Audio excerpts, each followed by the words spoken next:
Okay guys, so from this lecture we'll be starting on a new chapter, which is chemical equilibrium.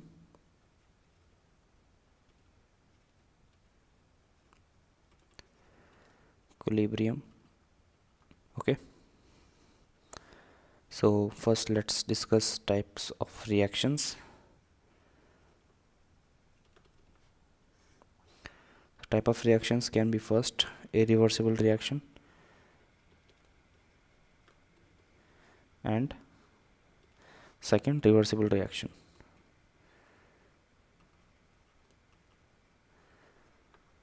Okay, so irreversible reaction is nothing but the reactions which are represented by a single arrow, something like A plus, let's say, 2 moles of Bg reacts to form 3 moles of C. So there is only a single arrow involved here. Okay, so reactant is completely or almost completely converted into products. So here reactants is completely or almost completely converted into products.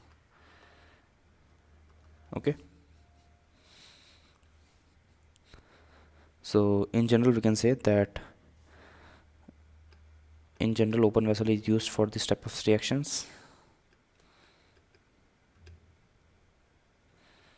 Open vessel is used for these types of reactions, and examples of this type of reaction is can be first acid base neutralization reaction,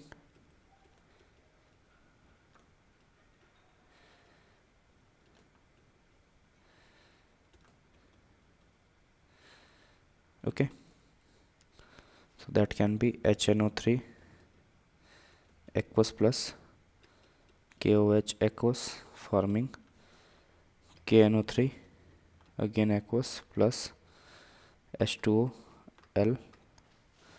Second, we have type like redox reactions.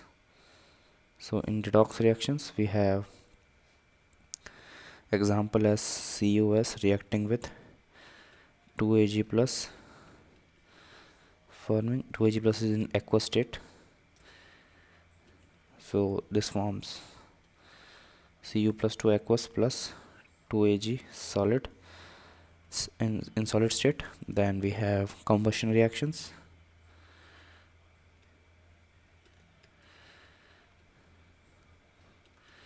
So in combustion reactions we have carbon solid plus oxygen gaseous form combining to form CO2 in gaseous form, and CH4 in gaseous form combining with 2 moles of oxygen again in gaseous forms forming CO2 in gaseous form plus 2 moles of H2O. Okay, next we have precipitation reaction. So in precipitation reaction we have something like AgNO3 aqueous plus KCl aqueous reacting to form AgCl solid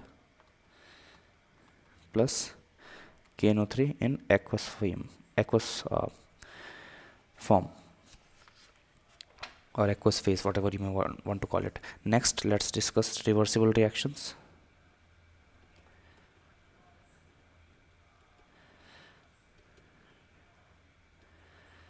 Okay, so reversible reactions are reactions which are represented with double arrow like this, and this usually takes place in closed vessels. Okay, and examples can be N2 plus 3 moles of H2 reacting together to form 2 moles of NH3 or ammonia in gaseous form. Okay, then PCl5 in gaseous form can actually disintegrate into PCl3 again in gaseous form plus Cl2 again in gaseous form. So in closed vessel these are the type of reactions, and in open vessel we can also have this type of reactions. So let's say what happens when we take a closed vessel and we react CaCO3 solid and it forms CaO solid plus CO2 gaseous. So this gas would actually evolve into the atmosphere, but what if we take a closed vessel? So in closed vessel, the same reaction goes as follows, in which we have again CaCO3 in solid state. This is the forward direction of the reaction, and this is the reversed or backward direction of reaction, in which again CaO solid is formed and CO2 is not allowed to escape into the atmosphere as it is a closed vessel. Hence, backward reaction is also possible. Okay. Next, let's actually talk about material equilibrium. Material equilibrium. So in which it can be subclassified into two types. First is chemical equilibrium and another one is physical equilibrium. Okay, so we have chemical equilibrium and physical equilibrium. Physical or it can also be called as phase equilibrium. Okay,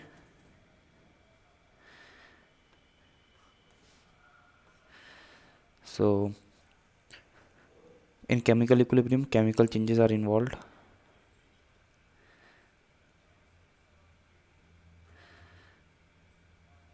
Okay, second and example of chemical change would be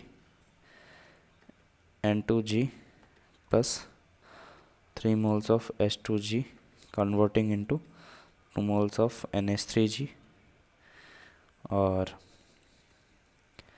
can also have MgCO3 in solid form converting into MgO solid plus